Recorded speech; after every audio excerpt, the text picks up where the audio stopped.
Okay class inheritance last lecture ਅਸੀਂ ਪੜਿਆ ਸੀਗਾ ਕਿ ਇਨहेरिटेंस ਕੀ ਹੈ। ਇਨहेरिटेंस ਇੱਕ ਕਨਸੈਪਟ ਹੈ ਜਿਹਦੀ ਹੈਲਪ ਨਾਲ ਕੀ ਹੁੰਦਾ ਹੈ, ਅਸੀਂ ਇੱਕ ਕਲਾਸ ਤੋਂ ਦੂਜੀ ਕਲਾਸ ਦੇ ਵਿੱਚ ਉਸ ਕਲਾਸ ਦੇ ਫੀਚਰਸ ਜਿਹੜੇ ਕਿ ਮੈਥਡ ਹੁੰਦੇ ਆ, ਇੰਸਟੈਂਸ ਵੇਰੀਏਬਲ ਹੁੰਦੇ ਆ, ਉਹਨਾਂ ਨੂੰ ਯੂਜ਼ ਵਿੱਚ ਲੈ ਕੇ ਆ ਸਕਦੇ ਹਾਂ, ਰਾਈਟ। ਤੇ ਜਿਹੜੀ ਕਲਾਸ ਤੋਂ ਆਪਾਂ ਫੀਚਰ ਲੈ ਕੇ ਆਉਂਦੇ ਆ ਉਹਨੂੰ ਬੋਲਦੇ ਆ ਅਸੀਂ ਸੁਪਰ ਕਲਾਸ, ਤੇ ਜਿਹੜੀ ਕਲਾਸ ਦੇ ਵਿੱਚ ਫੀਚਰ ਲੈ ਕੇ ਆਉਂਦੇ ਆ ਉਹਨੂੰ ਅਸੀਂ ਬੋਲਦੇ ਆ sub class. Simple concept, one is super class, one is sub class. Example ਦੇ ਨਾਲ ਐਕਸਪਲੇਨ ਕਰਦਾ ਮੈਂ। एक क्लास साडे कोल हैगी है फॉर एग्जांपल ए। हुण इत्थे मैं एक बॉक्स बनाता इहनूं नाम दे दित्ता ए। ਇਹ ਕੀ ਹੈਗੀ ਹੈ, ए क्लास हैगी है। हुण एक क्लास साडे कोल नीचे बनाई मैं, ਉਹਦਾ ਨਾਮ ਸੀਗਾ बी क्लास, राइट। हुण साडे कोल एक ए क्लास है, एक बी क्लास है, ठीक है जी। हुण की कीता ਅਸੀਂ ए क्लास ਦੇ ਵਿੱਚ ਹੋ ਸਕਦਾ ਕੋਈ ਵੇਰੀਏਬਲਸ ਹੋਣ ਜਿਨ੍ਹਾਂ ਦਾ ਨਾਮ ਹੈ ए बी, राइट। इस तरह ਦੇ ਵੇਰੀਏਬਲ ਹੈ, ਕੋਈ ਫੰਕਸ਼ਨ ਹੈ ਜਿਹਦਾ ਨਾਮ ਹੈ FUN, राइट। इतना जो भी चीज़ ए क्लास ਦੇ ਵਿੱਚ ਹੈਗੀ ਹੈ ਉਹ ਮੈਂ ਚਾਹਨਾ बी क्लास 'ਚ ਆਟੋਮੈਟਿਕਲੀ ਆ ਜਾਏ। ਉਹਦੇ ਲਈ ਮੈਨੂੰ ਕੀ ਕਰਨਾ ਪਏਗਾ, ਮੈਨੂੰ ਇਨहेरिटेंस ਪਰਫਾਰਮ ਕਰਨੀ ਪਏਗੀ। ਮੈਂ ਕੀ ਕਰਾਂਗਾ, ਇੱਕ ਕੀਵਰਡ ਯੂਜ਼ ਕਰਾਂਗਾ। ਉਸ ਕੀਵਰਡ ਦਾ ਨਾਮ ਹੈਗਾ ਐਕਸਟੈਂਡਸ, ਰਾਈਟ। ਕਿੱਥੇ ਲਿਖਿਆ ਉਹ ਕੀਵਰਡ, ਇਹ ਲਿਖਿਆ। ਉਸ ਕੀਵਰਡ ਦਾ ਨਾਮ ਹੈ ਐਕਸਟੈਂਡਸ। ਜਿੱਦਾਂ ਹੀ ਮੈਂ ਐਕਸਟੈਂਡ ਲਿਖਾਂਗਾ ਕੀ ਹੋਏਗਾ, ਇਹ ਵਾਲੀ ਕਲਾਸ ਤੋਂ ਇੱਕ ਲਾਈਨ ਬਣ ਜਾਏਗੀ, ਕਹ ਲਓ ਇੱਕ ਤਰੀਕੇ ਦੀ, ਇਸ ਤਰੀਕੇ ਦੀ। ਤੇ ਇਸ ਕਲਾਸ ਦੇ ਅੰਦਰ ਜਿਹੜੀਆਂ ਵੀ ਚੀਜ਼ਾਂ ਸੀਗੀਆਂ ਉਹ ਸਾਰੀਆਂ ਬੀ ਕਲਾਸ ਦੇ ਵਿੱਚ ਪਹੁੰਚ ਜਾਣਗੀਆਂ ਆਟੋਮੈਟਿਕਲੀ। ਇਹ ਆਪਾਂ ਕੱਲ ਸਮਝਿਆ ਵੀ ਸੀਗਾ। ਇਹਨੂੰ ਸਮਝਣ ਲਈ ਇੱਥੇ ਇੱਕ ਐਗਜ਼ਾਮਪਲ ਹੈ। ਇੱਥੇ ਕਲਾਸ ਬਣਾਈ ਗਈ ਹੈ A, ਉਹਦੇ ਅੰਦਰ IJ ਵੇਰੀਏਬਲ ਹੈ, ਇੱਕ ਸ਼ੋ IJ ਫੰਕਸ਼ਨ ਹੈਗਾ। ਤੇ ਜਦੋਂ ਅਸੀਂ B ਐਕਸਟੈਂਡਸ A ਲਿਖਿਆ, ਇਸ ਤਰੀਕੇ ਨਾਲ ਲਿਖਿਆ, ਤੇ ਇਹਦੇ ਅੰਦਰ ਇਹ ਦੋਨੋਂ ਚੀਜ਼ਾਂ ਆਟੋਮੈਟਿਕਲੀ ਆ ਜਾਣਗੀਆਂ। ਇਹ ਆਪਾਂ ਇੱਕ ਐਗਜ਼ਾਮਪਲ ਦੇ ਨਾਲ ਵੀ ਸਮਝਿਆ ਸੀਗਾ, ਰਾਈਟ। ਤੇ ਇਹ ਇੱਕ ਬੇਸਿਕ ਕਨਸੈਪਟ ਹੈ ਇਨहेरिटेंस ਦਾ। ਮੇਨਲੀ ਸਾਡੇ ਕੋਲ ਇਹੀ ਕਨਸੈਪਟ ਹੈ ਜਿਹਨੂੰ ਫੋਲੋ ਥਰੂ ਕਰਦੇ ਹਾਂ। ਹੁਣ ਉਹ ਕਿਹਾ ਜਾਂਦਾ ਅੱਗੇ ਕਿ ਮੈਂਬਰ ਅਸੈਸ ਐਂਡ ਇਨहेरिटेंस। ਮਤਲਬ ਜਦੋਂ ਅਸੀਂ ਇਨहेरिटेंस ਕਰ ਰਹੇ ਹਾਂ ਉਦੋਂ ਇੱਕ ਚੀਜ਼ ਦਾ ਧਿਆਨ ਰੱਖਣਾ ਹੈ ਕਿ ਪ੍ਰਾਈਵੇਟ ਨਹੀਂ ਹੋਣੀ ਚਾਹੀਦੀ ਕੋਈ ਚੀਜ਼। ਅਗਰ ਕੋਈ ਚੀਜ਼ ਪ੍ਰਾਈਵੇਟ ਹੈਗੀ ਹੈ ਤਾਂ ਫਿਰ ਉਹ ਇਨहेरिटेंस ਵੀ ਪਰਫਾਰਮ ਨਹੀਂ ਹੋਏਗੀ, right. Private in the sense of means ਅਗਰ ਕਿਸੇ ਦੇ ਅੱਗੇ ਅਸੀਂ ਪ੍ਰਾਈਵੇਟ ਲਿਖ ਦਿੰਦੇ ਹਾਂ, ਭਾਵੇਂ ਉਹ ਵੇਰੀਏਬਲਸ ਹੈ, ਭਾਵੇਂ ਜਿੱਦਾਂ ਇੱਥੇ ਹੁਣ ਦੇਖ ਸਕਦੇ ਹਾਂ ਪ੍ਰਾਈਵੇਟ ਇੰਟ ਜੇ ਲਿਖਿਆ ਹੈ ਇੱਥੇ, ਰਾਈਟ। ਹੁਣ ਇਹ ਜਿਹੜੀ ਕਲਾਸ ਦੇ ਵਿੱਚ I ਜਿਹੜਾ ਹੈ ਉਹ B ਦੇ ਵਿੱਚ ਚਲ ਜਾਏਗਾ, ਪਰ ਇਹ J ਜਿਹੜਾ B ਦੇ ਅੰਦਰ ਨਹੀਂ ਜਾਏਗਾ ਪਰ ਅਸੈਸੇਬਲ ਨਹੀਂ ਹੋਏਗਾ, ਜਿੱਦਾਂ ਹੁਣ ਇੱਥੇ ਲਿਖਿਆ। ਫਿਰ ਉਸ ਤੋਂ ਬਾਅਦ ਨੀਚੇ ਅਸੀਂ B ਐਕਸਟੈਂਡ J ਲਿਖਿਆ। ਹੁਣ ਇੱਥੇ ਤੁਸੀਂ ਚੈੱਕ ਕਰੋ, ਜਦੋਂ I+J ਲਿਖਿਆ ਉੱਥੇ J ਤੇ ਐਰਰ ਆ ਜਾਏਗਾ, J ਇਜ਼ ਨਾਟ ਅਸੈਸੇਬਲ ਹੇਅਰ। ਕਿਉਂ? ਕਿਉਂਕਿ J ਕੀ ਹੈ, ਪ੍ਰਾਈਵੇਟ। ਪ੍ਰਾਈਵੇਟ ਦਾ ਮਤਲਬ ਹੁੰਦਾ ਹੈ ਉਹ ਸਿਰਫ ਉਸ ਬੋਡੀ ਦੇ ਅੰਦਰ ਚੱਲੇਗਾ। ਇਹ ਬੋਡੀ ਕਿੱਥੋਂ ਲੈ ਕੇ, ਇੱਥੋਂ ਲੈ ਕੇ ਇੱਥੇ ਤੱਕ ਹੈਗੀ ਹੈ, ਤੇ ਇਹਦੇ ਅੰਦਰ ਹੀ J ਵਰਕ ਹੋ ਸਕਦਾ, ਇਸ ਤੋਂ ਬਾਹਰ ਵਰਕ ਨਹੀਂ ਹੋਏਗਾ, ਰਾਈਟ। ਠੀਕ ਹੈ, ਤੇ ਕੁਝ ਇਸ ਤਰੀਕੇ ਨਾਲ ਹੈ। फिर अगे डिवाइन किया कि प्राइवेट ਨੂੰ ना यूज करो, पब्लिक ਨੂੰ यूज करो, प्रोटेक्टेड ਨੂੰ करो या डिफॉल्ट रहने दो, ठीक है। फिर एक एग्जांपल है, एक और थोड़ी डिफिकल्ट एग्जांपल ਦੇ ਨਾਲ ਸ਼ੁਰੂ ਕੀਤਾ। बॉक्स बनाया, ਉਹਦੇ ਅੰਦਰ ਕੰਸਟਰਕਟਰ ਨੂੰ ਓਵਰਲੋਡ ਕਰਤਾ, ਰਾਈਟ। ਇਹ एग्जांपल ਆਪਾਂ ਸਕਿਪ ਕਰ ਰਹੇ ਹਾਂ ਫਿਲਹਾਲ। ਹੁਣ ਅੱਗੇ ਮੂਵ ਕਰਨ ਲਈ, ਹੁਣ ਇੱਥੇ ਇੱਕ ਸੁਪਰ ਕਲਾਸ ਦੇ ਵਿੱਚ ਵੈਲਿਊ ਜਾਂ ਵੇਰੀਏਬਲ ਰਿਪਰੈਜ਼ੈਂਟ ਕਰਨ ਲਈ ਅਸੀਂ ਸੁਪਰ ਕੀਵਰਡ ਦਾ ਯੂਜ਼ ਕਰਦੇ ਹਾਂ, ਰਾਈਟ। ਇਹ ਵੀ ਫਿਲਹਾਲ ਅਸੀਂ ਸਕਿਪ ਕਰ ਰਹੇ ਹਾਂ। ਇੱਥੇ ਸਾਡੇ ਕੋਲ ਸੁਪਰ ਕੀਵਰਡ ਦਾ ਆਏਗਾ, ਮੈਂ ਦੱਸਾਂਗਾ ਇਹਦੇ ਬਾਰੇ, ਬਟ ਹਜੇ ਤੁਸੀਂ ਫਿਲਹਾਲ ਆਪਾਂ ਕਨਸੈਪਟ ਸਮਝ ਰਹੇ ਹਾਂ ਇਨहेरिटेंस ਦਾ। ਹੁਣ ਇਨहेरिटेंस ਦਾ ਕਨਸੈਪਟ ਸਾਨੂੰ ਪਤਾ ਲੱਗ ਗਿਆ। ਅੱਗੇ ਹੁਣ ਸਾਡੇ ਕੋਲ ਇੱਥੇ ਆ ਜਾਂਦਾ ਕਿ ਇਨहेरिटेंस ਸਾਡੇ ਕੋਲ ਕਿਸ ਤਰੀਕੇ ਦੀ ਅਵੇਲੇਬਲ ਹੈ, मतलब कि किस टाइप ਦੀ ਇਨहेरिटेंस ਹੈਗੀ ਹੈ। ਸਾਡੇ ਕੋਲ ਬਹੁਤ ਸਾਰੇ ਅਲੱਗ-ਅਲੱਗ ਟਾਈਪਸ ਦੀ ਇਨहेरिटेंस ਹੈ, ਜਿਵੇਂ ਕਿ ਹੁਣ ਇੱਕ ਸਾਡੇ ਕੋਲ ਇੱਥੇ ਆ ਜਾਂਦੀ ਹੈ ਮਲਟੀ ਲੈਵਲ ਹਾਇਰਾਰਕੀ, ਰਾਈਟ। ਇਹਦੇ ਵਿੱਚ ਕੀ ਹੁੰਦਾ ਹੈ, ਇਹਦੇ ਵਿੱਚ ਸਾਡੇ ਕੋਲ ਅਸੀਂ ਕੀ ਕਰਦੇ ਹਾਂ, ਅਸੀਂ ਇੱਕ ਕਲਾਸ ਬਣਾਉਂਦੇ ਹਾਂ। ਫੋਰ ਐਗਜ਼ਾਮਪਲ ਮੈਂ ਇੱਥੇ ਕਲਾਸ ਬਣਾਈ, ਇੱਕ ਕਲਾਸ, ਠੀਕ ਹੈ ਜੀ। ਹੁਣ ਉਸ ਕਲਾਸ ਦੇ ਵਿੱਚ ਕੀ ਹੈਗਾ, ਉਸ ਕਲਾਸ ਦੇ ਵਿੱਚ ਜਿਹੜੇ ਫੀਚਰ ਸੀਗੇ ਉਹ ਇੱਕ ਦੂਜੀ ਕਲਾਸ ਨੇ ਐਕਸਟੈਂਡ ਕਰ ਲਏ, ਜਿਹਨੂੰ ਮੈਂ ਨਾਮ ਦਿਆਂਗਾ ਲਾਈਕ B ਕਲਾਸ। ਹੁਣ ਮੰਨ ਕੇ ਚਲਦੇ ਹਾਂ A ਕਲਾਸ ਦੇ ਵਿੱਚ ਕੀ ਸੀਗਾ, ਇੱਕ ਵੇਰੀਏਬਲ ਸੀਗਾ A, B ਕਲਾਸ ਦੇ ਵਿੱਚ ਇੱਕ ਵੇਰੀਏਬਲ ਸੀਗਾ B, ਠੀਕ ਹੈ ਜੀ। ਹੁਣ ਇੱਥੇ ਇੱਕ ਮੈਂ ਨੀਚੇ ਇੱਕ ਹੋਰ ਕਲਾਸ ਬਣਾਤੀ ਜਿਹਨੇ ਕੀ ਐਕਸਟੈਂਡ ਕਰ ਲਿਆ, ਕਿਹਨੂੰ ਐਕਸਟੈਂਡ ਕਰ ਲਿਆ, ਉੱਪਰ ਵਾਲੀ ਕਲਾਸ ਨੂੰ ਜਿਹੜੀ ਸੀਗੀ B। ਹੁਣ ਇੱਕ ਕੀ ਬਣ ਗਈ ਸਾਡੀ ਕੋਲ, ਇੱਕ ਮਲਟੀ ਲੈਵਲ ਬਣ ਗਈ। ਮਲਟੀ ਲੈਵਲ ਇਨहेरिटेंस ਨੂੰ ਨਾਮ ਦਿੱਤਾ ਜਾਂਦਾ ਹੈ। ਹੁਣ ਇਹਦੇ ਅੰਦਰ ਕੀ ਹੋ ਜਾਏਗਾ, A ਵੀ ਆ ਜਾਏਗਾ, ਇਹਦੇ ਅੰਦਰ B ਵੀ ਆ ਜਾਏਗਾ, ਤੇ ਇਹਦੇ ਅੰਦਰ ਆਪਣੇ ਜਿਹੜੇ ਵੇਰੀਏਬਲਸ ਹੋਣਗੇ ਉਹ ਵੀ ਆ ਜਾਣਗੇ, ਰਾਈਟ। ਤੇ ਕੁਝ ਇਸ ਤਰੀਕੇ ਦੀ ਜਿਹੜੀ ਹਾਇਰਾਰਕੀ ਹੁੰਦੀ ਹੈ ਉਹਨੂੰ ਮਲਟੀ ਲੈਵਲ ਦੇ ਨਾਮ ਨਾਲ ਰਿਪਰੈਜ਼ੈਂਟ ਕੀਤਾ ਜਾਂਦਾ ਹੈ। ਫਰਦਰ ਅੱਗੇ ਮੂਵ ਕਰੀਏ, ਸਾਡੇ ਕੋਲ ਨੈਕਸਟ ਸਾਡੇ ਕੋਲ ਕੀ ਹੈਗਾ, ਮਲਟੀ ਲੈਵਲ ਦੇ ਬਾਅਦ ਅਗਰ ਗੱਲ ਕਰੀਏ ਤਾਂ ਹੁਣ ਇੱਥੇ ਇਹ ਐਗਜ਼ਾਮਪਲ ਹੈ। ਇਹ ਐਗਜ਼ਾਮਪਲ ਮੈਂ ਤੁਹਾਨੂੰ ਫੋਲੋ ਕਰਨ ਨੂੰ ਨਹੀਂ ਕਹਾਂਗਾ, ਰੀਜ਼ਨ ਥੋੜੀ ਜਿਹੀ ਟਫ ਬਣਾਈ ਗਈ ਹੈ ਐਗਜ਼ਾਮਪਲ। ਹੁਣ ਇਹਦੇ ਵਿੱਚ ਕੀ ਹੈਗਾ, ਟਫ ਕਿਉਂ ਬਣਾਈ ਗਈ ਹੋਈ ਹੈ, ਕਿਉਂਕਿ ਇਹਨਾਂ ਨੇ ਬਹੁਤ ਸਾਰੇ ਕਨਸੈਪਟ ਇਸ ਐਗਜ਼ਾਮਪਲ ਦੇ ਵਿੱਚ ਯੂਜ਼ ਕੀਤੇ ਹੋਏ। ਆਪਾਂ ਇਹ ਵਾਲੀ ਐਗਜ਼ਾਮਪਲ ਨਹੀਂ ਫੋਲੋ ਕਰਕੇ ਆਪਣੀ ਈਜ਼ੀ ਵਾਲੀ ਐਗਜ਼ਾਮਪਲ ਇੱਕ ਬਣਾਉਣ ਦੀ ਕੋਸ਼ਿਸ਼ ਕਰਾਂਗੇ। ਹੁਣ ਕੀ ਦੇਖੋ, ਬਹੁਤ ਸਾਰੇ ਕਨਸੈਪਟ ਕਿੱਦਾਂ, ਇਹ ਦੇਖੋ ਇੱਥੇ ਕਲਾਸ ਬਣਾਈ ਬਾਕਸ, ਇੱਥੇ ਇਹਨਾਂ ਨੇ ਉਹਦਾ ਵਿਡਥ ਹਾਈਟ ਡੈਪਥ ਬਣਾਤੇ। ਫਿਰ ਹੁਣ ਇੱਥੇ ਦੇਖੋ ਇੱਕ ਕੰਸਟਰਕਟਰ ਬਣਾਇਆ ਜਿਹਦੇ ਅੰਦਰ ਬਾਕਸ ਦਾ ਆਬਜੈਕਟ ਹੈ। ਫਿਰ ਇੱਕ ਕੰਸਟਰਕਟਰ ਬਣਾਇਆ ਜਿਹਦੇ ਅੰਦਰ ਡਬਲ ਕਰਕੇ ਸਾਰੇ ਵੇਰੀਏਬਲ। ਫਿਰ ਇੱਕ ਐਮਟੀ ਕੰਸਟਰਕਟਰ ਬਣਾਇਆ, राइट। हुण एक कंसैप्ट है कंस्ट्रक्टर ओवरलोडिंग का, ठीक है, ਅਸੀਂ ਪੜਿਆ ਸੀ शायद, बट स्टिल अगर देखा जाए तो ਹੁਣ ਇਨहेरिटेंस ਦੇ ਵਿੱਚ ਵੀ ਅਸੀਂ ਕੰਸਟਰਕਟਰ ਓਵਰਲੋਡਿੰਗ ਕਰ ਰਹੇ ਹਾਂ। ਫਿਰ ਅੱਗੇ ਫਰਦਰ ਜਾ ਰਹੇ ਹਾਂ, ਅਸੀਂ ਇੱਕ ਹੋਰ ਬਾਕਸ ਦਾ ਬਣਾਤਾ ਡਬਲ ਲੈਂਥ ਕਰਕੇ, ਠੀਕ ਹੈ, ਫਿਰ ਇੱਕ ਫੰਕਸ਼ਨ ਬਣਾਇਆ। ਸੋ ਇੰਨੀਆਂ ਬੜੀਆਂ ਚੀਜ਼ਾਂ ਅਸੀਂ ਇੱਕ ਕਲਾਸ ਦੇ ਵਿੱਚ ਨਹੀਂ ਬਣਾਵਾਂਗੇ, ਕਿਉਂਕਿ ਅਗਰ ਆਪਾਂ ਇੱਕ ਜਨਰਲੀ ਦੇਖੀਏ ਸਾਡੇ ਕੋਲ ਪੇਪਰ ਦੇ ਵਿੱਚ ਐਗਜ਼ਾਮਪਲ ਆਉਂਦੀ ਹੈ ਕਿ ਇਨहेरिटेंस ਦੀ ਡਿਫਰੈਂਟ ਟਾਈਪਸ ਨੂੰ ਐਕਸਪਲੇਨ ਕਰੋ, ਜੇ ਮੈਂ ਇਦਾਂ ਦੀ ਇੱਕ ਐਗਜ਼ਾਮਪਲ ਵੀ ਬਣਾਉਣ ਬਹਿ ਜਾਵਾਂਗਾ ਤੇ ਉਹ ਮੇਰਾ ਕਾਫੀ ਜ਼ਿਆਦਾ ਟਾਈਮ ਜਿਹੜਾ ਹੈ ਉਹ ਖਾ ਜਾਏਗੀ ਐਗਜ਼ਾਮ, ਠੀਕ ਹੈ। ਫਿਰ ਇੱਕ ਬਾਕਸ ਵੇਟ ਨਾਮ ਦੀ ਕਲਾਸ ਬਣਾਈ, ਉਹਦੇ ਨਾਲ ਬਾਕਸ ਐਕਸਟੈਂਡ ਕਰਤਾ ਤੇ ਉਹਦੇ ਅੰਦਰ ਅਗੇਨ ਸੋ ਮੈਨੀ ਆਬਜੈਕਟ ਕੰਸਟਰਕਟਰਸ, ਬਹੁਤ ਸਾਰੇ ਕੰਸਟਰਕਟਰਸ ਬਣਾਤੇ ਗਏ ਵਿਚ ਸੁਪਰ ਕੀਵਰਡਸ ਵੀ ਯੂਜ਼ ਕਰ ਰਿਹਾ ਹੋ। ਇਸ ਲਈ ਇਹ ਐਗਜ਼ਾਮਪਲ ਆਪਾਂ ਸਕਿਪ ਕਰ ਰਹੇ ਹਾਂ, ਬਟ ਆਪਾਂ ਪੜਾਂਗੇ ਆਪਾਂ ਇਹਦੀ ਐਗਜ਼ਾਮਪਲ ਪ੍ਰੋਪਰਲੀ, ਠੀਕ ਹੈ। ਹੁਣ ਇੱਕ ਆਪਾਂ ਇਹਦੀ ਇੱਥੇ ਜਾ ਕੇ ਹੀ ਅਸੀਂ ਗੂਗਲ ਤੇ ਹੀ ਮੈਂ ਲਿਖ ਰਹੇ ਹਾਂ, ਜਸਟ ਆਪਾਂ ਨਾਮ ਸਮਝੀਏ, ਕੰਸੈਪਟ ਸਮਝੀਏ, different types of inheritance in Java, right। मैं क्या किन्नियां different types of inheritance है Java ਦੇ ਵਿੱਚ ਅਸੀਂ ਸਿੰਪਲੀ ਇੱਕ ਨੂੰ ਓਵਰਵਿਊ ਲੈਨੇ ਆ ਤੇ we get an example। ਸਭ ਤੋਂ ਪਹਿਲੇ ਸਾਨੂੰ ਐਗਜ਼ਾਮਪਲ ਮਿਲ ਗਈ ਹੈ, ਕਹਿੰਦੇ ਟਾਈਪਸ ਆਫ ਇਨਹੈਰਿਟੈਂਸ ਦੇ ਵਿੱਚ ਸਭ ਤੋਂ ਪਹਿਲੀ ਐਗਜ਼ਾਮਪਲ ਹੈਗੀ ਹੈ ਸਿੰਗਲ ਇਨਹੈਰਿਟੈਂਸ। ਮੈਂ ਤੁਹਾਨੂੰ ਦੱਸਿਆ ਸੀਗਾ ਸਿੰਗਲ ਇਨਹੈਰਿਟੈਂਸ ਕੀ ਹੁੰਦੀ ਹੈ, ਇੱਕ ਕਲਾਸ ਜਿਹੜੀ ਉੱਪਰ ਵਾਲੀ ਹੈ ਉਹਦੇ ਫੀਚਰਸ ਦੂਸਰੀ ਕਲਾਸ ਦੇ ਵਿੱਚ ਆ ਜਾਣ, ਉਹਨੂੰ ਕੀ ਕਹਿੰਦੇ ਆ single inheritance. Okay, anybody from you guys, let me just check it out, ਤੁਹਾਨੂੰ ਕੀ ਪਤਾ ਹੈ ਕੀ ਨਹੀਂ ਪਤਾ। ਉੱਪਰ ਵਾਲੀ ਕਲਾਸ ਨੂੰ ਕੀ ਨਾਮ ਦੇਵਾਂਗੇ, ਇੱਕ ਕਲਾਸ ਦਾ ਕੀ ਨਾਮ ਹੋਏਗਾ? ਯੈਸ, ਆਪਾਂ ਕੱਲ ਹੀ ਪੜਿਆ ਹਜੇ, ਇਸ ਕਲਾਸ ਦਾ ਕੀ ਨਾਮ ਹੋਏਗਾ? Any guy? Super class. हाँ जी Sitanshu. Sir super class. Super class, yes yes yes. Sitanshu की आवाज थोड़ी स्लो आ रही है but we got it. Sitanshu कह रहा है कि जी क्लास हैगी है नाम है सुपर क्लास, ठीक है जी। जी नीचे वाली क्लास है ਇਹਦਾ नाम है सब क्लास, ठीक है। मतलब ਜਿਹੜੀ क्लास तू ਆਪਾਂ फीचर दूजी क्लास से ਲੈ ਰਹੇ ਹੁੰਨੇ ਆ ਉਹਨੂੰ ਬੋਲਦੇ ਆ सुपर क्लास, ਤੇ ਜਿਹੜੀ क्लास दूजी क्लास ਦੇ फीचर ਲੈ ਰਹੀ ਹੈ ਉਹਨੂੰ ਅਸੀਂ ਬੋਲਦੇ ਆ सब क्लास। ਇਹਨੂੰ ਹੋਰ ਵੀ ਨਾਮ ਦੇ ਨਾਲ ਰਿਪਰੈਜ਼ੈਂਟ ਕੀਤਾ ਜਾਂਦਾ ਹੈ। ਫॉर एग्जांपल ਇਹਨੂੰ ਨਾਮ ਦੇ ਦਿੱਤਾ ਜਾਂਦਾ ਹੈ पेरेंट क्लास, ਇਹਨੂੰ ਨਾਮ ਦੇ ਦਿੱਤਾ ਜਾਂਦਾ ਹੈ ਚਾਈਲਡ क्लास। ਹੁਣ ਧਿਆਨ ਨਾਲ ਅਗਰ ਆਪਾਂ ਦੇਖੀਏ ਤਾਂ ਨੀਚੇ ਇੱਥੇ ਲਿਖਿਆ ਵੀ ਹੋਇਆ ਸੀਗਾ in above exam diagram class B extends only class A, class A is super class and class B is सब क्लास। तो डिफाइन कर रहा है कि जी क्लास ऊपर वाली है वो सुपर क्लास है, जी नीचे वाली है वो सब क्लास है। Single inheritance. फिर साडे कोल आंदी है मल्टीपल इनहेरिटेंस, ठीक है। इन multiple inheritance one class x tends more than one class. Java does not support multiple inheritance. साफ साफ उन्होंने कहता ਇਹਦੇ ਚ ਕੀ ਹੁੰਦਾ ਹੈ, ਇੱਕ क्लास दो क्लासेस ਦੇ फीचर एक्सटेंड करती है पर जावा ਇਹਨੂੰ सपोर्ट नहीं करती। क्यों नहीं करती? वी विल डिस्कस, ਦੇਖਾਂਗੇ ਅਸੀਂ। ਆਪਾਂ ਫਿਲਹਾਲ ਟਾਈਪਸ ਦੇਖ ਰਹੇ ਹਾਂ, ਦੋ ਹੋ ਗਈਆਂ। ਪਹਿਲੀ ਸੀਗੀ ਸਾਡੇ ਕੋਲ ਸਿੰਗਲ ਇਨहेरिटेंस, ਫਿਰ ਸੀਗੀ ਮਲਟੀਪਲ ਇਨहेरिटेंस। ਅੱਗੇ ਚੱਲੀਏ ਸਾਡੇ ਕੋਲ ਤਾਂ ਸਾਡੇ ਕੋਲ ਨੈਕਸਟ ਆ ਜਾਂਦੀ ਹੈ मल्टी लेवल इनहेरिटेंस है जी, जो हुणे मैं डिस्कस किया। In multi level inheritance one class can inherit from a derived class, hence the derived class become the base class for the new class। थोड़ा डेफिनेशन थोड़ियां डिफिकल्ट लग रही हैं बट इन्ना डिफिकल्ट नहीं है। वो कहते हैं कि एक क्लास के फीचर दूसरी क्लास से जा रहे हैं तो दूसरी क्लास के फीचर तीसरी क्लास से जा रहे हैं। ਕਹਿੰਦੇ ਕਿ ਜਦੋਂ ਇੱਕ ਕਲਾਸ ਦੇ ਫੀਚਰ ਦੂਜੀ ਕਲਾਸ 'ਚ ਜਾ ਰਹੇ ਹੁੰਦੇ ਆ, ਇਹ ਸਾਡੇ ਕੋਲ ਬੇਸ ਕਲਾਸ ਹੁੰਦੀ ਹੈ ਤੇ ਇਹ ਡਿਰਾਈਵਡ ਕਲਾਸ ਹੁੰਦੀ ਹੈ। ਬਟ ਜਦੋਂ ਨੈਕਸਟ ਤੇ ਪਹੁੰਚਦੇ ਆ ਤਾਂ ਇਹ ਬੇਸ ਕਲਾਸ ਬਣ ਜਾਂਦੀ ਹੈ ਤੇ ਇਹ ਡਿਰਾਈਵਡ ਕਲਾਸ ਬਣ ਜਾਂਦੀ ਹੈ। ਹੁਣ ਇੱਥੇ ਬੇਸ ਕਲਾਸ ਡਿਰਾਈਵਡ ਕਲਾਸ ਦਾ ਵਰਡ ਵੀ ਯੂਜ਼ ਹੋ ਰਿਹਾ।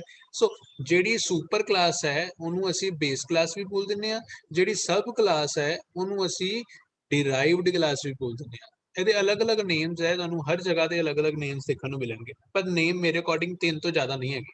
ਸੁਪਰ ਕਲਾਸ, ਰਾਈਟ, ਜਿਹੜੀ ਸੁਪਰ ਕਲਾਸ ਹੈ ਉਹਨੂੰ ਬੇਸ ਕਲਾਸ ਵੀ ਕਿਹਾ ਜਾਂਦਾ ਹੈ, ਜਿਹੜੀ ਸੁਪਰ ਕਲਾਸ ਹੈ ਉਹਨੂੰ ਪੇਰੈਂਟ ਕਲਾਸ ਵੀ ਕਿਹਾ ਜਾਂਦਾ ਹੈ, ਠੀਕ ਹੈ ਜੀ। ਤੇ ਜਿਹੜੀ ਸਬ ਕਲਾਸ ਹੈ ਉਹਨੂੰ ਡਿਰਾਈਵਡ ਕਲਾਸ ਵੀ ਕਿਹਾ ਜਾਂਦਾ ਹੈ, ਪਲੱਸ ਚਾਈਲਡ ਕਲਾਸ ਵੀ ਕਿਹਾ ਜਾਂਦਾ ਹੈ। ਚਾਈਲਡ ਕਿਉਂ? ਕਿਉਂਕਿ ਉਹ ਦੂਜੇ ਤੋਂ ਬੰਦੀ ਪਈ ਹੈ ਨਾ ਇਸ ਟਾਈਮ, ਇਸ ਲਈ ਚਾਈਲਡ ਕਲਾਸ ਵੀ ਰਿਪਰੈਜ਼ੈਂਟ ਕੀਤਾ ਜਾਂਦਾ। ਇਹ ਨਾਮ ਤੁਹਾਨੂੰ ਤਿੰਨ ਹੀ ਦਿਖਣਗੇ, ਇਸ ਤੋਂ ਜ਼ਿਆਦਾ ਨਹੀਂ ਦਿਖਣਗੇ। ਫਰਦਰ ਅੱਗੇ ਮੂਵ ਕਰੀਏ ਤੇ ਸਾਡੇ ਕੋਲ ਆ ਜਾਂਦੀ ਹੈ ਹਾਇਰਾਰਕੀਕਲ ਇਨਹੈਰਿਟੈਂਸ। ਹਾਇਰਾਰਕੀਕਲ ਇਨਹੈਰਿਟੈਂਸ ਦੇ ਵਿੱਚ ਕੀ ਹੈ, ਇੱਕ ਕਲਾਸ ਜਿਹੜੀ ਹੈ ਉਹਨੂੰ ਬਹੁਤ ਸਾਰੀ ਕਲਾਸਿਸ ਐਕਸਟੈਂਡ ਕਰ ਰਹੀ ਹੈ। फॉर एग्जाम्पल क्लास ए है, इनू क्लास बी भी एक्सटेंड कर रही है, क्लास सी भी एक्सटेंड कर रही है एंड क्लास डी भी इनहेरिटेंस एक्सटेंड कर रही है, ठीक है जी। तो ये सुपर क्लास किहड़ी होएगी? ए होएगी सुपर पेरेंट, राइट। तो साडियां चाइल्ड क्लास किहड़ियां हैगियां या सब क्लास? 1 2 3, ये तीनों किहड़ियां हो गईयां साडे कोल? सब क्लास, ठीक है जी। नैक्सट हैगी है हाईब्रिड। हाईब्रिड की है, इनू एक तो ज़्यादा इनहेरिटेंस जो इनवॉल्व कर दिंदे आ ना, हाईब्रिड बन जाती, राइट। हुण इत्थे ध्यान नाल देखिया जाए तो की है ऊपर वाली एग्जाम्पल ही हैगी है, राइट। एक क्लास तो दो क्लासेस इनहेरिट हो रही हैं, प्लस वो दो क्लासेस तो अगे एक और क्लास इनहेरिट हो रही है तो ये हाइब्रिड है basically single and multiple inheritance का कंबीनेशन है so it's saying A hybrid हो ठीक है जी ਤੇ ਇੱਕ ਸਿੰਪਲ ਵੇ ਹੈ ਜਿੱਤੋਂ ਆਪਾਂ ਥੋੜਾ ਜਿਹਾ ਇੱਕ ਵਾਰੀ ਓਵਰਵਿਊ ਲੈ ਲਿਆ ਇਨਹੈਰੀਟੈਂਸ ਦੀ ਟਾਈਪਸ ਕੀ ਹੈਗੀਆਂ ਸਾਡੇ ਕੋਲ ਇਹ ਡਾਇਗਰਾਮਸ ਜਿਹੜੇ ਹੈਗੇ ਆ ਈਜ਼ੀ ਡਾਇਗਰਾਮਸ ਹੈ ਇਹਨਾਂ ਨੂੰ ਤੁਸੀਂ ਪੇਪਰ 'ਚ ਬਣਾਉਣ ਦੀ ਕੋਸ਼ਿਸ਼ ਕਰਨੀ ਹੈ ਅਗਰ ਇਨਹੈਰੀਟੈਂਸ ਦੀ ਟਾਈਪਸ ਪੇਪਰ 'ਚ ਪੁੱਛੀਆਂ ਜਾਂਦੀਆਂ ਤੇ ਡਾਇਗਰਾਮਸ ਨੂੰ ਬਣਾ ਕੇ ਐਕਸਪਲੇਨੇਸ਼ਨ ਕਰਨੀ ਹੈ ਫਰਦਰ ਇਨਹੈਰੀਟੈਂਸ ਦਾ ਸਿੰਟੈਕਸ ਕੀ ਹੈ ਉਹ ਐਕਸਪਲੇਨ ਕਰ ਰਿਹਾ ਕਲਾਸ ਲਿਖਦੇ ਆ ਸਬ ਕਲਾਸ ਲਿਖਦੇ ਆ ਐਕਸਟੈਂਡ ਲਿਖਦੇ ਆ ਸੁਪਰ ਕਲਾਸ ਲਿਖਦੇ ਆ ਤੇ ਉਹਨੂੰ ਕਲੋਜ਼ ਕਰਦੇ ਨੇ ਰਾਈਟ ਹੁਣ ਉਹ ਇੱਕ ਲੀਗਲ ਐਗਜ਼ਾਮਪਲਸ ਦੇ ਰਿਹਾ legal example means A B ਨੂੰ ਛੱਡ ਦਈਏ ਤਾਂ ਸਾਡੇ ਕੋਲ ਕੀ ਹੁੰਦਾ ਜਿੱਦਾਂ ਹੁਣ ਇਨਹੈਰੀਟੈਂਸ ਹੋ ਰਹੀ ਹੈ ਜਿੱਦਾਂ ਹੁਣ ਡਾਕਟਰ ਹੈ ਰਾਈਟ ਹੁਣ ਡਾਕਟਰ ਦੇ ਕੋਲ ਕਿਹੜੇ ਕਿਹੜੇ ਸਾਡੇ ਕੋਲ ਵੇਰੀਏਬਲਸ ਹੋਣਗੇ ਡਾਕਟਰ ਕੋਲ ਹੋਏਗਾ ਡਾਕਟਰ ਦਾ ਨੇਮ ਹੋਏਗਾ ਰਾਈਟ ਡਾਕਟਰ ਦੀ ਆਈਡੀ ਹੋਏਗੀ ਡਾਕਟਰ ਦੀ ਸਪੈਸ਼ਲਿਸਟ ਕਿਹੜੀ ਸਪੈਸ਼ਲਿਸਟ ਹੈਗਾ ਉਹ ਹੋਏਗਾ ਠੀਕ ਹੈ ਤੇ ਇਨਹੈਰੀਟੈਂਸ ਕਰਨ ਲਈ ਉਹਨਾਂ ਨੇ ਥੱਲੇ ਬਣਾਤਾ ਇੱਕ ਸਰਜਨ ਹੁਣ ਇੱਥੇ ਤੁਸੀਂ ਥੋੜਾ ਜਿਹਾ ਕਨਫਿਊਜ਼ਨ ਲਈ ਇੱਕ ਚੀਜ਼ ਆਂਦੀ ਹੋਣੀ ਹੈ ਉੱਪਰ ਜਦੋਂ ਦੇਖਿਆ ਤੇ ਉੱਪਰੋਂ ਨੀਚੇ ਨੂੰ ਐਰੋ ਜਾ ਰਹੇ ਸੀਗੇ ਉੱਪਰੋਂ ਐਰੋ ਜਾ ਰਿਹਾ ਸੀ ਨੀਚੇ ਤੱਕ ਬਟ ਹੁਣ ਇਸ ਐਗਜ਼ਾਮਪਲ 'ਚ ਨੀਚੇੋਂ ਐਰੋ ਉੱਪਰ ਜਾ ਰਿਹਾ ਮਤਲਬ ਕਿ ਇਹ ਕਲਾਸ ਦੇ ਫੀਚਰ ਇੱਥੇ ਜਾ ਰਹੇ ਹੈ ਇਟਸ ਨਥਿੰਗ ਲਾਈਕ ਦੈਟ ਜਿਹੜੀ ਕਲਾਸ ਉੱਪਰ ਬਣੀ ਹੋਏਗੀ ਨਾ ਉਹਦੇ ਫੀਚਰ ਹੀ ਨੀਚੇ ਜਾ ਰਹੇ ਹੈ ਬਟ ਕਦੀ ਕਦੀ ਕਈ ਐਗਜ਼ਾਮਪਲਸ ਦੇ ਵਿੱਚ ਐਰੋ ਅਪਵਾਰਡ ਹੁੰਦਾ ਹੈ ਕਈ ਐਗਜ਼ਾਮਪਲ ਦੇ ਵਿੱਚ ਐਰੋ ਡਾਊਨਵਰਡ ਹੁੰਦਾ ਹੈ it doesn't mean actually that much right ਇਹ ਬੇਸਿਕਲੀ ਅਪਵਰਡ ਕਿਉਂ ਹੈ ਬਿਕੋਜ਼ ਇਹ ਰਿਲੇਸ਼ਨਸ਼ਿਪ ਸਮਝਾਉਣ ਦੀ ਕੋਸ਼ਿਸ਼ ਕਰ ਰਹੇ ਹੈ ਜਿਹੜੀ ਸਾਡੇ ਕੋਲ ਜਾਵਾ 'ਚ ਇਨਹੈਰੀਟੈਂਸ ਦੀ ਰਿਲੇਸ਼ਨਸ਼ਿਪ ਹੈ ਨਾ ਇਹਨੂੰ ਇਜ਼ ਏ ਰਿਲੇਸ਼ਨਸ਼ਿਪ ਬੋਲਦੇ ਆ ਇਜ਼ ਏ ਰਿਲੇਸ਼ਨਸ਼ਿਪ ਮੀਨਸ ਜਦੋਂ ਵੀ ਅਸੀਂ ਇਨਹੈਰੀਟੈਂਸ ਪਰਫਾਰਮ ਕਰਦੇ ਹਾਂ ਜਿਹੜੀ ਚਾਈਲਡ ਕਲਾਸ ਹੁੰਦੀ ਹੈ ਨਾ child class is a parent class ਬਣਦੀ ਹੁਣ ਤੁਸੀਂ ਦੇਖੋ ਡਾਕਟਰ ਦੇ ਵਿੱਚ ਜਿੰਨੇ ਵੀ ਫੀਚਰ ਜਿੰਨੇ ਵੀ ਫੰਕਸ਼ਨ ਹੈ ਉਹ ਸਾਰੇ ਯੂਜ਼ੇਬਲ ਹੈਗੇ ਆ ਸਰਜਨ ਦੇ ਵਿੱਚ ਰਾਈਟ ਤੁਸੀਂ ਹੁਣ ਚੈੱਕ ਕਰ ਸਕਦੇ ਹੋ ਸਰਜਨ ਇਜ਼ ਏ ਡਾਕਟਰ ਬੰਦਾ ਸਹੀ ਬੰਦਾ ਅਗਰ ਸਹੀ ਬੰਦਾ ਤਾਂ that means it is possible right तो कुछ इस तरीके ना डिफाइन कर रहा है okay now let me go with my Java Eclipse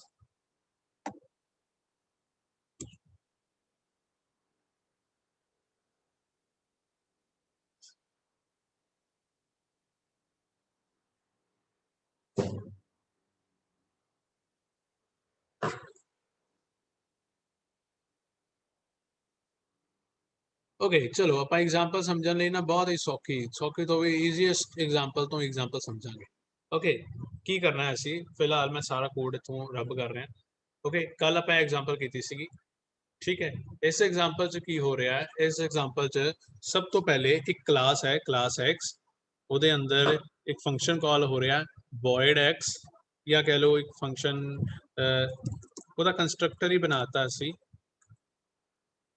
x ठीक है जी तो ਉਹਦੇ अंदर system.out.println करता class class class x okay now simple जी चीज है साडे कोल या ਇਹਨੂੰ फंक्शन ही बना दो थोड़ा ਜਿਹਾ ਈਜ਼ੀ ਰਹੇਗਾ ਸਾਡੇ ਲਈ ਅੰਡਰਸਟੈਂਡ ਕਰਨਾ void function is okay ਤੇ ਉਹਦੇ ਅੰਦਰ ਕੀ ਲਿਖਿਆ ਆਪਾਂ class x ਹੁਣ ਇੱਕ ਕਲਾਸ ਦੇ ਅੰਦਰ ਇੱਕ ਫੰਕਸ਼ਨ ਹੈ ਠੀਕ ਨਾ ਉਸ ਤੋਂ ਬਾਅਦ ਕੀ ਕੀਤਾ ਮੈਂ ਇੱਕ ਦੂਜੀ ਕਲਾਸ ਹੈ ਜਿਹਦਾ ਨਾਮ ਹੈ y ਉਹਦੇ ਅੰਦਰ ਇੱਕ ਹੋਰ ਫੰਕਸ਼ਨ ਹੈਗਾ ਲੈਟ ਸਪੋਜ਼ ਉਹਦਾ ਨਾਮ ਆਪਾਂ ਲਿਖ ਦਿੰਦੇ ਆ ਫੰਕਸ਼ਨ y ਹੁਣ ਉਹਦੇ ਅੰਦਰ ਕੀ ਪ੍ਰਿੰਟ ਹੋ ਰਿਹਾ ਹੈ ਉਹਦੇ ਅੰਦਰ ਪ੍ਰਿੰਟ ਹੋ ਰਿਹਾ ਹੈ ਕਲਾਸ y ਹੁਣ ਐਕਚੁਅਲੀ ਜਨਵਰੀ ਦੇਖਿਆ ਜਾਏ ਤਾਂ ਇਹ ਇੱਕ ਸਿੰਗਲ ਇਨਹੈਰੀਟੈਂਸ ਦੀ ਐਗਜ਼ਾਮਪਲ ਹੈ ਜਿਹਦੇ ਵਿੱਚ ਕੀ ਚੀਜ਼ ਅਸੀਂ ਡਿਫਾਈਨ ਕਰ ਰਹੇ ਹਾਂ there is one class x one class y class ਕੀ ਕਰ ਰਹੀ ਹੈ ਐਕਸਟੈਂਡ ਕਰ ਰਹੀ ਹੈ x क्लास ਨੂੰ ਜਿਹਦੇ ਕਾਰਨ ਇਹ ਵਾਲਾ ਜਿਹੜਾ ਫੰਕਸ਼ਨ ਹੈ ਉਹ ਇੱਕ y ਦੇ ਕੋਲ ਵੀ ਪਹੁੰਚ ਗਿਆ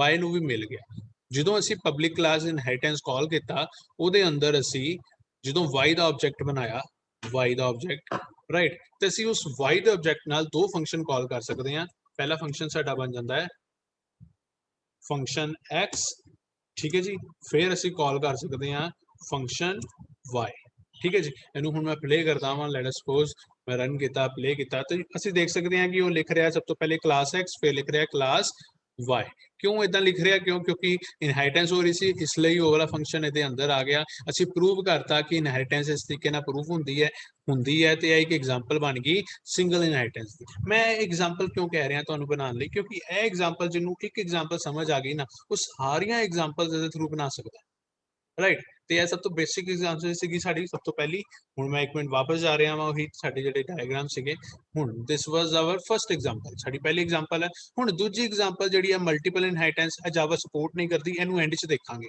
ਰਾਈਟ ਹੁਣ ਮੈਂ ਆ ਰਿਹਾ ਮਲਟੀ ਲੈਵਲ ਇਨਹੈਰੀਟੈਂਸ ठीक है जी। ਇਹਦੇ ਵਿੱਚ ਕੀ ਹੋ ਰਿਹਾ, ਇੱਕ ਕਲਾਸ ਦੇ ਫੀਚਰ ਦੂਜੇ 'ਚ ਤੇ ਦੂਜੀ ਦੇ ਫੀਚਰ ਤੀਜੇ 'ਚ। ਮੀਨਸ ਹੁਣ ਮੈਂ ਕੀ ਕਰਾਂਗਾ, ਹੁਣ ਇੱਥੇ ਇੱਕ ਕਲਾਸ x ਫਿਰ y, ਹੁਣ ਇੱਥੇ ਇੱਕ ਹੋਰ ਕਲਾਸ ਬਣਾ ਦੂੰਗਾ ਮੈਂ, ਨਾਮ ਦੇਤਾ ਮੈਂ CLASS ਕਲਾਸ z।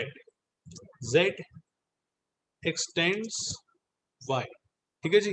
z ने extend किन्नू कर लिया, y ਨੂੰ ਕਰ ਲਿਆ, braces start braces close।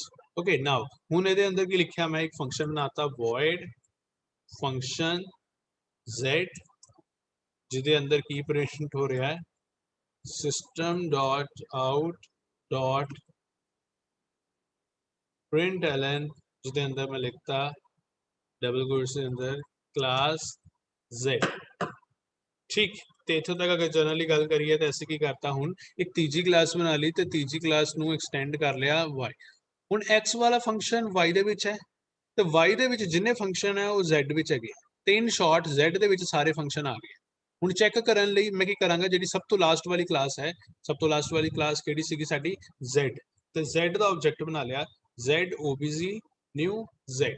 ठीक है जी, ऑब्जेक्ट बन गया। ਹੁਣ ਉਹਦੇ ਨਾਲ ਦੇਖੋ ਫੰਕਸ਼ਨ x ਕਾਲ ਹੋ ਗਿਆ, ਫੰਕਸ਼ਨ y ਕਾਲ ਹੋ ਗਿਆ, ਸਿਮਿਲਰਲੀ ਤੀਜਾ ਫੰਕਸ਼ਨ ਵੀ ਕਾਲ ਕਰਨਾਗਾ ਵਾ ਫੰਕਸ਼ਨ z। ਕੰਟਰੋਲ ਐਸ ਕੀਤਾ, ਪਲੇ ਕੀਤਾ। ਸੀ ਯੂ ਕੈਨ ਸੀ ਸਾਡੇ ਕੋਲ ਇਸ ਪ੍ਰੋਗਰਾਮ ਦੇ ਵਿੱਚ ਤਿੰਨੋਂ ਆਊਟਪੁੱਟ ਆ ਚੁੱਕੀਆਂ। ਹੁਣ ਮੈਂ ਸ਼ੋ ਕਰਦਾ ਇੱਥੇ, ਦੇਖੋ class x class y class z ਤਿੰਨੋਂ ਆ ਗਈਆਂ। ਹੁਣ ਇਹ ਕਿਹੜੀ ਇਨਹੈਰੀਟੈਂਸ ਹੋ ਗਈ ਸਾਡੀ, ਇਹ ਹੋ ਗਈ multi level inheritance. One class, ਉਸ ਕਲਾਸ ਨੂੰ ਦੂਜੀ ਕਲਾਸ ਨੇ ਐਕਸਟੈਂਡ ਕਰ ਲਿਆ, फिर दूजी क्लास ਨੂੰ तीजी क्लास ने एक्सटेंड कर लिया, ਤੇ ਕੀ ਹੋਗੀ multi level inheritance. Right, clear. I hope ਤੁਸੀਂ ਨਾਲ ਨਾਲ ਨੋਟ ਕਰੀ ਜਾਓ। ਅਗਰ ਨਾਲ ਨਾਲ ਨੋਟ ਨਹੀਂ ਕਰ ਰਹੇ ਤਾਂ ਮੈਂ ਸ਼ਾਇਦ ਇਹਨੂੰ ਰਿਕਾਰਡ ਕਰ ਰਿਹਾ ਵਾਂ। Yes we are doing recording, ਤੇ ਮੈਂ ਅਪਲੋਡ ਕਰ ਦਾਂਗਾ। ਇੱਕ ਵਾਰੀ ਇਹ ਸਾਰੇ ਪ੍ਰੋਗਰਾਮਸ ਨੋਟ ਜ਼ਰੂਰ ਕਰ ਲੈਣੇ ਆ, ਬਿਕੋਜ਼ ਸਾਡੇ ਬਹੁਤ ਇੰਪੋਰਟੈਂਟ ਪ੍ਰੈਕਟੀਕਲਸ ਵੀ ਹੈਗੇ। ਓਕੇ, ਤੇ ਜਿਸ ਤਰੀਕੇ ਨਾਲ ਅਸੀਂ ਬਣਾ ਰਹੇ ਹਾਂ, these are the simplest form to create these kind of programs। ठीक, सबसे सौखी एग्जांपल कंसेप्ट समझाने ਲਈ कंसेप्ट ਨੂੰ एक्सप्लेन ਕਰਨ ਲਈ। ठीक, ओके नाउ ਸਾਡੇ ਕੋਲ ਹੁਣ ਮਲਟੀ ਲੈਵਲ ਹੋ ਗਈ ਹੈ ਇਨਹੈਰੀਟੈਂਸ। ਉਸ ਤੋਂ ਪਹਿਲੇ ਆਪਾਂ ਸਿੰਗਲ ਇਨਹੈਰੀਟੈਂਸ ਕਰ ਲਈ ਸੀਗੀ। ਅੱਗੇ ਚਲੀਏ ਤਾਂ ਹੁਣ ਸਾਡੇ ਕੋਲ ਆਉਂਦੀ ਹੈ ਹੀਰਾਰਕੀਕਲ ਇਨਹੈਰੀਟੈਂਸ। ਹੀਰਾਰਕੀਕਲ ਇਨਹੈਰੀਟੈਂਸ ਮੀਨਸ ਇੱਕ ਕਲਾਸ ਹੈਗੀ ਹੈ, ਉਹਨੂੰ B ਵੀ ਕਰ ਰਹੀ ਹੈ, C ਵੀ ਕਰ ਰਹੀ ਹੈ ਐਂਡ D ਵੀ ਕਰ ਰਹੀ ਹੈ। ਰਾਈਟ, ਮੈਂ ਕੀ ਕਰਾਂਗਾ ਹੁਣ ਜਿਹੜੀ ਇੱਕ ਕਲਾਸ ਹੈ ਉਹ ਹੈਗੀ x, ਮੰਨ ਲੈਂਦੇ ਹਾਂ x ਕਲਾਸ ਨੂੰ y ਨੇ ਐਕਸਟੈਂਡ ਕਰ ਲਿਆ। ਸਿਮਿਲਰਲੀ x ਕਲਾਸ ਨੂੰ ਹੀ z ਨੇ ਐਕਸਟੈਂਡ ਕਰ ਲਿਆ, ਤੇ ਇਹ ਕੀ ਬਣ ਗਿਆ, ਇਹ ਬਣ ਗਈ ਸਾਡੇ ਕੋਲ ਹੀਰਾਰਕੀਕਲ ਇਨਹੈਰੀਟੈਂਸ। ਤੁਸੀਂ ਹੁਣ ਖੁਦ ਦੇਖ ਲਓ ਡਾਇਗਰਾਮ, ਅਗਰ ਤੁਸੀਂ ਬਣਾ ਕੇ ਦੇਖਣਾ ਚਾਹੁੰਦੇ ਹੋ। ਉੱਪਰ ਹੈ x, ਨੀਚੇ ਫਿਰ y ਨੇ x ਨੂੰ ਐਕਸਟੈਂਡ ਕਰ ਲਿਆ ਤੇ z ਨੇ x ਨੂੰ ਐਕਸਟੈਂਡ ਕਰ ਲਿਆ। ਹੁਣ ਇੱਥੇ ਮੈਂ ਇੱਕ ਹੋਰ ਕਲਾਸ ਬਣਾ ਕੇ ਉਹ ਵੀ ਐਕਸਟੈਂਡ ਕਰਾ ਸਕਦਾ, ਬਟ ਦੋ ਦੇ ਨਾਲ ਵੀ ਫਿਜ਼ੀਬਲ ਹੈ ਐਕਸਪਲੇਨ ਕਰਨਾ। ਰਾਈਟ, ਹੁਣ ਕੀ ਹੋਏਗਾ, ਹੁਣ ਦੇਖੋ ਇੱਥੇ ਐਰਰ ਆਉਣ ਲੱਗ ਪਿਆ ਕਿਉਂਕਿ z ਦੇ ਵਿੱਚ y ਦਾ ਫੰਕਸ਼ਨ ਨਹੀਂ ਹੈਗਾ, ਕਿਉਂਕਿ ਐਕਸਟੈਂਡ ਨਹੀਂ ਹੋ ਰਿਹਾ। ਰਾਈਟ, ਤੇ ਹੁਣ ਅਸੀਂ ਕੀ ਕਰਾਂਗੇ, ਇਹ ਹਟਾ ਦਾਂਗੇ, ਡਿਲੀਟ ਕਰ ਦਾਂਗੇ। ਹੁਣ ਸੀ z ਨਾਲ, z ਕਲਾਸ ਦੇ ਨਾਲ ਅਸੀਂ x ਦਾ ਫੰਕਸ਼ਨ ਵੀ ਕਾਲ ਕਰ ਲਿਆ ਤੇ z ਦਾ ਵੀ ਕਰ ਲਿਆ। ਸਿਮਿਲਰਲੀ ਇੱਥੇ ਮੈਂ ਹੁਣ ਦੂਜੀ ਕਲਾਸ ਦਾ ਫੰਕਸ਼ਨ ਬਣਾਵਾਂਗਾ y ਦੇ ਨਾਲ। ਰਾਈਟ, y ਦੇ ਨਾਲ ਮੈਂ ਕੀ ਕਰਤਾ, ਹੁਣ obj ਨਹੀਂ ਰੱਖ ਸਕਦੇ, ਨਾਮ ਚੇਂਜ ਕਰਨਾ ਪਏਗਾ, obj1 ਕਰਤਾ। y ਦੇ ਨਾਲ ਅਸੀਂ obj1 ਡਾਟ ਫੰਕਸ਼ਨ x ਕਾਲ ਕਰਤਾ। ਸਿਮਿਲਰਲੀ obj1 ਡਾਟ ਅਗਲਾ ਫੰਕਸ਼ਨ ਹੈ ਸਾਡੇ ਕੋਲ ਫੰਕਸ਼ਨ y ਕਾਲ ਕਰਤਾ। Simple, this is this third example of inheritance। play ਕਰਾਂ ਜਾਂ I can see ਪਹਿਲੀ ਜਿਹੜੀ ਕਲਾਸ ਸੀਗੀ ਉਹਦੇ ਨਾਲ xz ਕਾਲ ਹੋ ਗਿਆ, ਅਗਲੀ ਕਲਾਸ ਦੇ ਨਾਲ xy ਕਾਲ ਹੋ ਗਿਆ। ਇੱਥੋਂ ਸਾਨੂੰ ਪਤਾ ਲੱਗ ਰਿਹਾ ਕਿ ਜਿਹੜੀ ਸਾਡੀ ਹੀਰਾਰਕੀਕਲ ਐਗਜ਼ਾਮਪਲ ਹੈ ਉਹ ਵਰਕ ਕਰ ਰਹੀ ਹੈ। ਰਾਈਟ, ਸਿੰਪਲ, ਇੱਕ ਕਲਾਸ x, ਉਹਨੂੰ y ਨੇ ਐਕਸਟੈਂਡ ਕਰ ਲਿਆ, ਉਹੀ ਕਲਾਸ ਨੂੰ z ਨੇ ਐਕਸਟੈਂਡ ਕਰ ਲਿਆ, ਤੇ ਹੁਣ ਫੰਕਸ਼ਨ ਆਪਾਂ ਦੋਨੋਂ ਨੀਚੇ ਉਹਨਾਂ ਦੇ ਆਬਜੈਕਟ ਬਣਾ ਕੇ। ਸੀ ਇਸ ਐਗਜ਼ਾਮਪਲ ਦੇ ਵਿੱਚ ਆਬਜੈਕਟ ਤੁਸੀਂ ਉਹਦਾ ਬਣਾਓ ਜਿਹੜੀ ਕਲਾਸ ਦੇ ਵਿੱਚ ਤੁਸੀਂ ਇਨਹੈਰੀਟੈਂਸ ਕਰ ਰਹੇ ਹੋ ਨਾ, ਸਿਰਫ ਉਹਦਾ ਆਬਜੈਕਟ ਬਣਾ ਕੇ ਫੰਕਸ਼ਨ ਰਨ ਕਰਕੇ ਦਿਖਾਓ। that will be sufficient to explain this example। Okay, ਤੇ ਸਿਮਿਲਰਲੀ ਅਗਰ ਮੈਂ ਹੁਣ ਕਹਾਂ ਹਾਈਬ੍ਰਿਡ ਦੀ ਐਗਜ਼ਾਮਪਲ ਕਰੀਏ ਤੇ ਉਹਨੂੰ ਵੀ ਅਸੀਂ ਐਕਸਪਲੇਨ ਕਰ ਸਕਦੇ। ਹੁਣ ਜਾਵਾ 'ਚ ਮਲਟੀਪਲ ਇਨਹੈਰੀਟੈਂਸ ਕਿਉਂ ਨਹੀਂ ਹੁੰਦੀ ਉਹ ਸਮਝਦੇ ਹਾਂ ਅਸੀਂ। ਇਹ ਸਾਡੇ ਕੋਲ ਹੈਗੀ ਹੈ ਮਲਟੀਪਲ ਇਨਹੈਰੀਟੈਂਸ, ਮਤਲਬ ਦੋ ਕਲਾਸਿਸ ਤੇ ਦੋਨੋਂ ਕਲਾਸਿਸ ਨੂੰ ਇੱਕ ਕਲਾਸ ਐਕਸਟੈਂਡ ਕਰ ਰਹੀ ਹੈ। ਰਾਈਟ, ਮਤਲਬ ਇਹ ਦੋ ਕਲਾਸਿਸ ਹੋ ਗਈਆਂ, ਇੱਕ ਦਾ ਨਾਮ ਹੈ ਕਲਾਸ y, ਇੱਕ ਦਾ ਨਾਮ ਹੈ ਕਲਾਸ x। ਰਾਈਟ, ਤੇ ਐਕਸਟੈਂਡ ਕਰਨ ਟਾਈਮ x, y ਇਹ ਚੀਜ਼ ਫਿਜ਼ੀਬਲ ਹੈਗੀ। ਹੁਣ ਇੱਥੇ x, y ਪਾਇਆ ਤੇ ਵਰਕ ਬਿਲਕੁਲ ਨਹੀਂ ਕਰ ਰਿਹਾ। ਰਾਈਟ, ਤੇ ਅਸੀਂ ਇਦਾਂ ਕਰ ਲਈ, ਇੱਕ ਹੋਰ ਵਾਰੀ ਐਕਸਟੈਂਡਸ ਲਿਖ ਦਈਏ, ਐਕਸਟੈਂਡਸ, ਤੇ again this is also not working. ਤੇ ਜਦੋਂ ਹੀ ਅਸੀਂ ਮਲਟੀਪਲ ਇਨਹੈਰੀਟੈਂਸ ਨੂੰ ਪਰਫਾਰਮ ਕਰਨ ਦੀ ਕੋਸ਼ਿਸ਼ ਵੀ ਕਰਾਂਗੇ ਤੇ ਸਾਨੂੰ ਕੰਪਾਈਲਰ ਅਲਾਉਡ ਨਹੀਂ ਕਰੇਗਾ, ਰਾਈਟ। ਉਹ ਕਹਿੰਦਾ ਇਹ ਚੀਜ਼ ਫਿਜ਼ੀਬਲ ਨਹੀਂ ਹੈ, ਤੁਸੀਂ ਨਹੀਂ ਕਰ ਸਕਦੇ। ਮੈਂ ਕੋਮਾ ਪਾ ਕੇ ਕਰਦਾ ਤੇ ਅਗੇਨ ਕੋਮਾ ਪਾ ਕੇ ਵੀ ਉਹ ਮੈਨੂੰ ਕਹਿ ਰਿਹਾ ਕਿ ਦਿਸ ਇਜ਼ ਨਾਟ ਅਲਾਉਡ। ਅਸੀਂ ਮਲਟੀਪਲ ਇਨਹੈਰੀਟੈਂਸ ਜਾਵਾ ਦੇ ਵਿੱਚ ਕਰ ਹੀ ਨਹੀਂ ਪਾਵਾਂਗੇ। ਵਾਈ? ਇਹਦਾ ਕਾਰਨ ਕੀ ਹੈ, ਕਿਉਂ ਨਹੀਂ ਕਰ ਸਕਦੇ ਅਸੀਂ? Let me show you with example. ਮੈਂ ਐਗਜ਼ਾਮਪਲ ਦੇ ਨਾਲ ਐਕਸਪਲੇਨ ਕਰਦਾ ਵਾਂ ਤੁਹਾਨੂੰ why multiple inheritance is not allowed. Okay, ਹੁਣ ਇੱਥੇ ਐਗਜ਼ਾਮਪਲ ਹੈਗੀ ਹੈ, ਸਾਡੇ ਕੋਲ ਦੋ ਕਲਾਸਿਸ ਹੈ, ਇਹਦਾ ਨਾਮ ਹੈ CD। ਚਲੋ ਇੱਕ ਜੈਜ ਜੀ ਐਗਜ਼ਾਮਪਲ ਨਾਲ ਸਮਝਾਣਾ ਵਾ। ਇਹਦਾ ਨਾਮ ਹੈ CD, ਇਸ ਕਲਾਸ ਦਾ ਨਾਮ ਹੈ DVD, DV and D, right. ਮਤਲਬ ਮੇਰੇ ਕੋਲ ਦੋ ਕਲਾਸਿਸ ਹੈ, ਇੱਕ ਦਾ ਨਾਮ ਹੈ CD, ਇੱਕ ਦਾ ਨਾਮ ਹੈ DVD। ਤੇ ਉਸ ਤੋਂ ਬਾਅਦ ਇਹ ਦੋਨੋਂ ਕਲਾਸਿਸ ਦੇ ਵਿੱਚ ਇੱਕ ਇੱਕ ਫੰਕਸ਼ਨ ਹੈ ਜਿਹਦਾ ਨਾਮ ਹੈ ਬਰਨ, BURN। ਬਰਨ ਨਾਮ ਦਾ ਫੰਕਸ਼ਨ ਹੈ ਜਿਹੜਾ CD ਕੋਲ ਵੀ ਹੈ। ਤੇ ਸਿਮਿਲਰਲੀ ਬਰਨ ਦਾ ਮਤਲਬ ਸਾੜਨਾ ਨਹੀਂ ਹੈ, ਬੇਸਿਕਲੀ ਐਕਚੁਅਲ CD DVD ਜਿਹੜੀਆਂ ਹੁੰਦੀਆਂ ਉਹਨਾਂ ਦਾ ਇੱਕ ਫੰਕਸ਼ਨ ਹੁੰਦਾ ਬਰਨ ਕਰਨਾ, ਜਿਹਦੇ ਵਿੱਚ ਉਹ ਕੀ ਕਰਦੀਆਂ CD ਦੇ ਉੱਤੇ ਡਾਟਾ ਰਾਈਟ ਕਰਨ ਦੇ ਵਿੱਚ ਹੈਲਪ ਕਰਦੀਆਂ, ਰਾਈਟ। ਤੇ ਬਰਨ ਫੰਕਸ਼ਨ ਦੋਨੋਂ ਕਲਾਸਿਸ ਦੇ ਵਿੱਚ ਹੈ। ਫਿਰ ਮੈਂ ਕੀ ਕੀਤਾ, CD ਨੂੰ ਐਕਸਟੈਂਡ ਕਰਾਤਾ ਕਿਹਦੇ ਥਰੂ, ਇੱਕ ਹੋਰ ਕਲਾਸ ਦੇ ਥਰੂ ਜਿਹਦਾ ਨਾਮ ਸੀਗਾ ਕੰਬੋ, COMBO। ਇੱਕ ਕੰਬੋ ਕਲਾਸ ਦੇ ਵਿੱਚ ਮੈਂ CD ਦਾ ਫੀਚਰ ਲੈ ਆਇਆ ਤੇ ਸਿਮਿਲਰਲੀ DVD ਦੇ ਫੀਚਰ ਵੀ ਮੈਂ ਉਸ ਕਲਾਸ ਦੇ ਵਿੱਚ ਲਿਆ।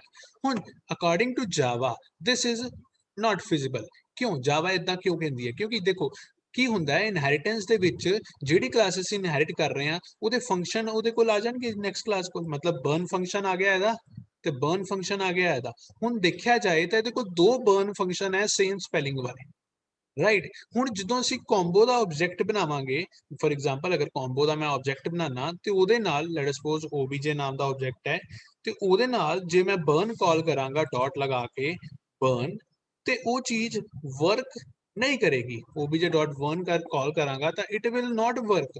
ਰੀਜ਼ਨ ਕਿਉਂ? ਕਿਉਂਕਿ ਉਹਨੂੰ ਸਮਝ ਨਹੀਂ ਆਏਗਾ ਕਿਹੜਾ ਵਾਲਾ ਬਰਨ ਰਨ ਕਰਨਾ ਹੈ, CD ਦਾ ਬਰਨ ਰਨ ਕਰਾਂ DVD ਦਾ ਬਰਨ ਰਨ ਕਰਾਂ। It is not possible for computer compiler to understand ਕਿ ਕਿਹੜਾ ਬਰਨ ਮੈਂ ਰਨ ਕਰਨਾ। ਤੇ ਇਸ ਪ੍ਰੋਬਲਮ ਨੂੰ ਅਸੀਂ ਬੋਲਦੇ ਹਾਂ ਐਮਬੀਗਿਊਟੀ। ਆਈ ਐਮ ਰਿਪੀਟਿੰਗ, ਇਸ ਪ੍ਰੋਬਲਮ ਨੂੰ ਅਸੀਂ ਬੋਲਦੇ ਹਾਂ ਐਮਬੀਗਿਊਟੀ, ਰਾਈਟ। ਐਮਬੀਗਿਊਟੀ ਦਾ ਮਤਲਬ ਕੀ ਹੁੰਦਾ ਹੈ? ਐਮਬੀਗਿਊਟੀ ਦਾ ਮਤਲਬ ਹੁੰਦਾ ਹੈ ਕਿ ਕੰਪਾਈਲਰ ਇੱਕ ਪ੍ਰੋਬਲਮ 'ਚ ਫਸ ਗਿਆ ਕਿ ਉਹਨੂੰ ਸਮਝ ਨਹੀਂ ਆ ਰਿਹਾ ਵਿਚ ਫੰਕਸ਼ਨ ਟੂ ਰਨ। ਕਿਉਂ? ਕਿਉਂਕਿ ਦੇ ਬੋਥ ਆਰ ਇਨਹੈਰਿਟਿਡ। ਇਹ ਫੰਕਸ਼ਨ ਵੀ ਇਨਹੈਰਿਟ ਹੋ ਗਿਆ, ਇਹ ਫੰਕਸ਼ਨ ਵੀ ਇਨਹੈਰਿਟ ਹੋ ਗਿਆ। ਹੁਣ ਕਿਹੜਾ ਵਾਲਾ ਫੰਕਸ਼ਨ ਰਨ ਕਰਨਾ, ਰਾਈਟ। ਤੇ ਇਸ ਲਈ ਜਾਵਾ ਜਿਹੜੀ ਹੈ ਉਹ ਮਲਟੀਪਲ ਇਨਹੈਰੀਟੈਂਸ ਨੂੰ ਸਪੋਰਟ ਨਹੀਂ ਕਰਦੀ। ਇਸ ਲਈ ਜਿਹੜਾ ਇਹ ਪ੍ਰੋਗਰਾਮ ਨੂੰ ਅਸੀਂ ਰਨ ਕਰਨ ਦੀ ਕੋਸ਼ਿਸ਼ ਕਰ ਰਹੇ ਹਾਂ ਉਹ ਪੋਸੀਬਲ ਨਹੀਂ ਹੈ। ਆਈ ਹੋਪ ਤੁਹਾਨੂੰ ਇਹ ਚੀਜ਼ ਕਲੀਅਰ ਹੋਈ ਹੋਏਗੀ। I am repeating once again, multiple inheritance ਦੇ ਵਿੱਚ ਦੋ ਕਲਾਸਿਸ ਬਣਦੀਆਂ। ਫॉर एग्जांपल ਇਹਦੇ ਵਿੱਚ ਸਾਡੇ ਕੋਲ ਸੇਮ ਫੰਕਸ਼ਨ ਨਹੀਂ ਹੈ ਤੇ ਇਹਦੇ ਵਿੱਚ ਹੋ ਸਕਦਾ ਉਹ ਪ੍ਰੋਬਲਮ ਨਾ ਆਵੇ, ਬਟ ਕੰਪਾਈਲਰ ਦੇ ਅਕੋਰਡਿੰਗ ਇਹ ਚੀਜ਼ ਫਿਜ਼ੀਬਲ ਹੀ ਨਹੀਂ ਹੈ। ਇਹ ਚੀਜ਼ ਤੁਸੀਂ ਕਰ ਹੀ ਨਹੀਂ ਸਕਦੇ। ਜੇ ਤੁਸੀਂ ਕਰਨ ਦੀ ਕੋਸ਼ਿਸ਼ ਕਰੋਗੇ ਤੇ ਉਹ ਕੰਪਾਈਲੇਸ਼ਨ ਐਰਰ ਦੇ ਦੇਗਾ, ਕਿਉਂਕਿ ਹਜੇ ਸੇਮ ਫੰਕਸ਼ਨ ਨਹੀਂ ਹੈ। ਬਾਅਦ ਚ ਤੁਸੀਂ ਸੇਮ ਫੰਕਸ਼ਨ ਬਣਾਤੇ ਤਾਂ ਫਿਰ ਕੰਪਾਈਲਰ ਕੀ ਕਰੇਗਾ, ਰਾਈਟ। ਇਸ ਲਈ ਕੰਪਾਈਲਰ ਅਲਾਉ ਹੀ ਨਹੀਂ ਕਰਦਾ ਮਲਟੀਪਲ ਇਨਹੈਰੀਟੈਂਸ ਨੂੰ। ਇਸ ਲਈ ਕੰਪਾਈਲਰ ਤੁਹਾਨੂੰ ਕੋਈ ਵੀ ਤਰੀਕੇ ਨਾਲ ਉਹ ਫੈਸਿਲਿਟੀ ਪ੍ਰੋਵਾਈਡ ਨਹੀਂ ਕਰਦਾ ਕਿ ਤੁਸੀਂ ਫੰਕਸ਼ਨਸ ਨੂੰ ਦੋ ਕਲਾਸਿਸ ਨੂੰ ਇਨਹੈਰਿਟ ਕਰ ਸਕੋ ਇੱਕ ਤਰੀਕੇ ਨਾਲ। ਬਟ ਜਾਵਾ ਦੇ ਵਿੱਚ ਇੱਕ ਫਿਰ ਸੋਲੂਸ਼ਨ ਹੈਗਾ।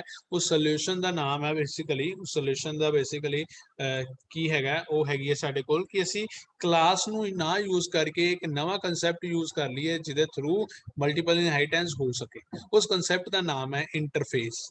ਫਿਰ ਆਪਾਂ ਜਾਵਾ ਦੇ ਵਿੱਚ ਇੰਟਰਫੇਸਿਸ ਦਾ ਯੂਜ਼ ਕਰਦੇ ਹਾਂ ਕਲਾਸਿਸ ਦੀ ਜਗ੍ਹਾ, ਤੇ ਉਹਦੇ ਨਾਲ ਮਲਟੀਪਲ ਇਨਹੈਰੀਟੈਂਸ ਪਰਫਾਰਮ ਹੋ ਸਕਦੀ ਹੈ। ਤੇ ਉਹ ਕੀ ਹੈ, we will study in futures lecture. ਸਾਡੇ ਆਉਣ ਵਾਲੇ ਲੈਕਚਰ ਦੇ ਵਿੱਚ ਅਸੀਂ ਇਹਨੂੰ ਪੜਾਂਗੇ, ਰਾਈਟ। ਤੇ ਇਹ ਚੀਜ਼ ਫਿਲਹਾਲ ਲਈ ਸਫੀਸ਼ੀਐਂਟ ਹੈ ਕਿ ਅਸੀਂ ਸਮਝ ਲਿਆ ਕਿ ਇਹ ਕਨਸੈਪਟ ਕੀ ਹੈਗਾ ਇਨਹੈਰੀਟੈਂਸ ਦਾ, ਇਨਹੈਰੀਟੈਂਸ ਦੀ ਟਾਈਪਸ ਕੀ ਹੈਗੀਆਂ, ਇਨਹੈਰੀਟੈਂਸ ਦੀ ਟਾਈਪਸ ਦੇ ਵਿੱਚੋਂ ਕਿਹੜੀ ਟਾਈਪ ਹੈਗੀ ਹੈ ਸਪੈਸੀਫਿਕਲੀ ਜਿਹੜੀ ਵਰਕ ਨਹੀਂ ਕਰਦੀ। ਇਨਹੈਰੀਟੈਂਸ ਦੀ ਟਾਈਪ ਦਾ ਜੇ ਐਗਜ਼ਾਮਪਲ ਆ ਜਾਏ ਤੇ ਸਾਨੂੰ ਕੋਈ ਜ਼ਰੂਰੀ ਨਹੀਂ ਹੈ ਕਿ ਅਸੀਂ ਬਹੁਤ ਵੱਡੀ ਐਗਜ਼ਾਮਪਲ ਬਣਾ ਕੇ ਐਕਸਪਲੇਨ ਕਰੀਏ। ਅਸੀਂ ਕੁਝ ਈਜ਼ੀ ਐਗਜ਼ਾਮਪਲਸ ਵੀ ਬਣਾ ਕੇ ਐਕਸਪਲੇਨ ਕਰ ਸਕਦੇ ਹਾਂ। ਅਸੀਂ ਕੁਝ ਇਸ ਤਰੀਕੇ ਦੀ ਐਗਜ਼ਾਮਪਲਾਂ ਅਸੀਂ ਯੂਜ਼ ਕਰ ਸਕਦੇ ਹਾਂ ਜਿਹਦੇ ਵਿੱਚ ਬਹੁਤ ਈਜ਼ੀਲੀ ਕੁਝ ਐਕਸਪਲੇਨ ਕੀਤਾ ਜਾ ਰਿਹਾ ਕਿ ਇਨਹੈਰੀਟੈਂਸ ਐਕਚੁਅਲੀ ਕੰਮ ਕਿੱਦਾਂ ਕਰ ਰਹੀ ਹੈ, ਰਾਈਟ। ਤੇ ਇਹੀ ਟੌਪਿਕ ਸੀਗਾ ਜਿਹੜਾ ਅੱਜ ਅਸੀਂ ਡਿਸਕਸ ਕਰਨਾ ਸੀਗਾ। ਅਗਰ ਕਿਸੇ ਨੂੰ ਕਿਸੇ ਤਰ੍ਹਾਂ ਦਾ ਕੋਈ ਡਾਊਟ ਹੈ, you can ask me, I can explain that.